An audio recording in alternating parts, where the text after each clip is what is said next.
Module 8, Introduction, Chemical Equations. And this module will explore the descriptive and quantitative information conveyed by chemical equations. Here we see a typical chemical equation or reaction illustrating the formation of water from hydrogen and oxygen. Let's begin with some terminology. The hydrogen and oxygen to the left of that reaction arrow here represent reactants. Water here is a product.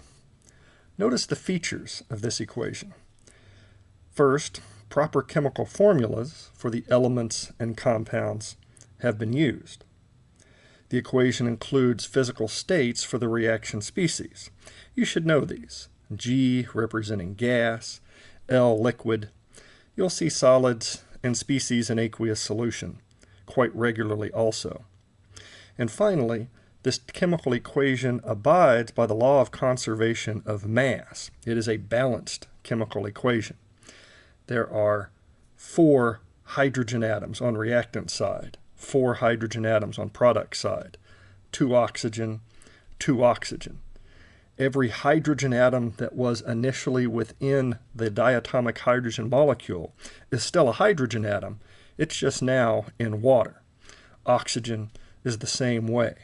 So matter has not been created or destroyed during the course of this chemical reaction. Chemical equations represent chemical changes. It's important you know what is meant by chemical change. During a chemical change, chemical bonds are broken and new, different chemical bonds have formed. The hydrogen to hydrogen bonds broke, new hydrogen to oxygen bonds formed. Same with the oxygen. Oxygen to oxygen bonds were broken, new, different hydrogen to oxygen bonds were formed. Let's practice working with chemical equations in both a descriptive and quantitative sense. Here we're told that when heated, calcium carbonate decomposes to calcium oxide and carbon dioxide. We're asked to write a balanced chemical equation being described by those words. Okay. Let's begin by coming up with the proper chemical formula for the components involved. Calcium carbonate. Okay, we recognize that as an ionic compound. The component ions are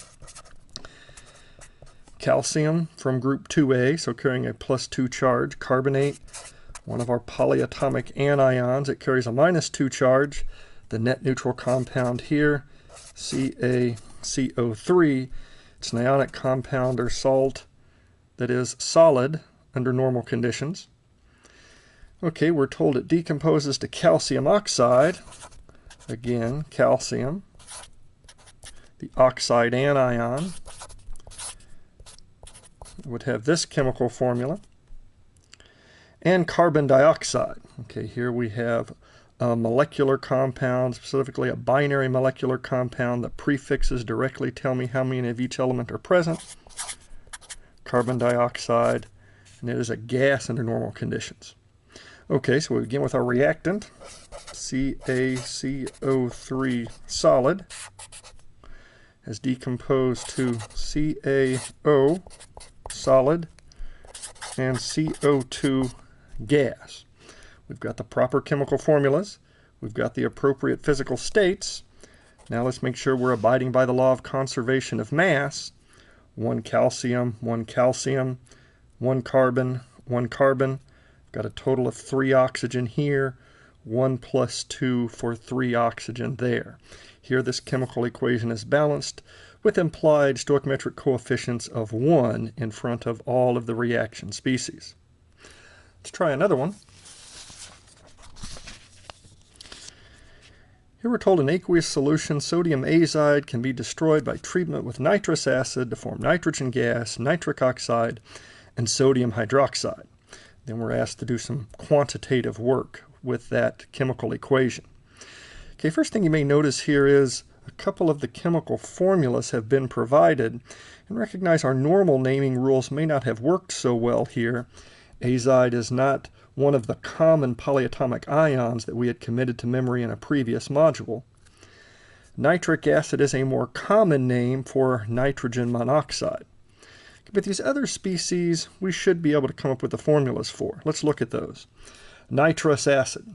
Okay, we recognize that as one of those oxoacids. We knew nitric acid, HNO3, had an oxidation state of +5 on the nitrogen.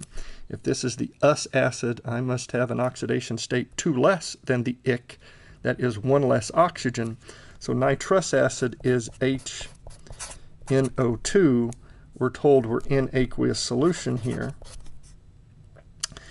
And we had nitrogen gas.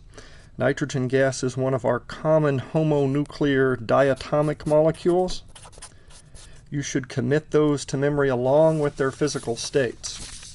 So within this module, you will want to print this PDF file and commit to memory these common homonuclear diatomic molecules and the corresponding physical states.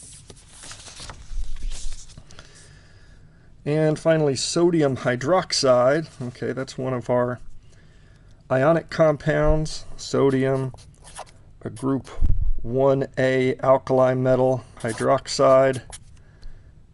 One of our polyatomic anions to make the net neutral compound here, NaOH. Again, we were in aqueous solution.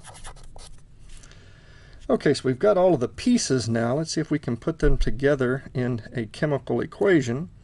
Sodium azide, NaN3,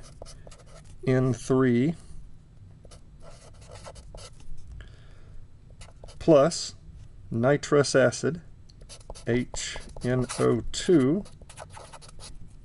Those are my reactants.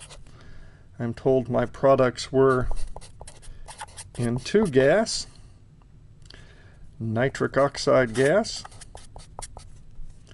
and finally, sodium hydroxide.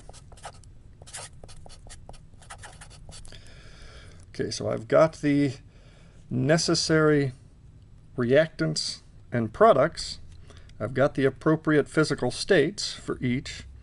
Now I must abide by the law of conservation of mass. I need to balance this chemical equation. Okay, if we look here, I've got 1 sodium, 3, 4 nitrogen, 2 plus 1 more, only 3 nitrogen on product side. So clearly the stoichiometric coefficients here will not all be 1s. All right. At this stage, you're probably going to have to use the Hunt and Peck method by ratcheting through various stoichiometric coefficients until you get everything to balance. When you do that here, that's going to require stoichiometric coefficient 2, a 2, a 3, a 2, and a 2. And now if we look, I've got 2 sodium, 2 sodium. I've got 6 plus 2 for 8 nitrogen here. There's 6 plus 2 more for 8. I've got 2 hydrogen, 2 hydrogen. Got a total of 4 oxygen here. 2 plus 2 more for 4 oxygen on product side. So I'm balanced with respect to mass for all elements involved, the sodium, the nitrogen, the hydrogen, and the oxygen. Okay, now let's go ahead and work the second part of the problem, where we're asked what mass of sodium azide must react to form 1 kilogram of nitrogen gas. Okay, we're going to use our factor label method here, and the balanced chemical equation itself is going to provide some conversion factors. Let's talk through the algorithm. Knowing we have 1 kilogram of nitrogen gas, we can easily convert kilograms to grams. We would know mass of nitrogen gas in grams. The stoichiometric coefficients convey information in terms of counted quantities. 2 react with 2. 3 molecules of nitrogen gas are formed for every 2 molecules of nitric oxide. Or in terms of moles, 2 moles of sodium azide react with 2 moles of nitrous acid to form 3 moles of nitrogen gas, and so on. So if I know a mass of nitrogen gas, in order to use the logic tied up within these stoichiometric coefficients, I'll need to convert that mass to moles. But we know how to do that because we know the molar mass for nitrogen gas. So we'll go from kilograms of nitrogen gas to grams of nitrogen gas to moles of nitrogen gas.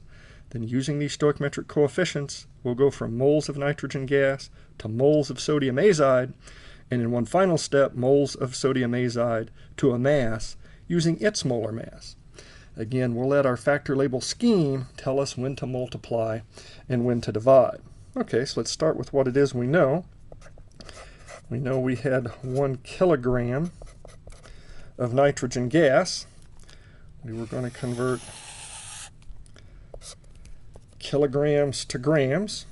Okay, so kilogram is 1,000 grams of nitrogen gas. Okay, here we were going to go to moles. The molar mass for nitrogen gas, 28.013 grams per mole. I'm at moles of nitrogen gas. Here's where I make the connection using the stoichiometric coefficients from nitrogen to the sodium azide. Okay, I know that 3 moles of nitrogen gas are formed from reaction of 2 moles of sodium azide.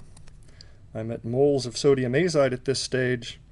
I need to convert moles to mass. The molar mass does that for me.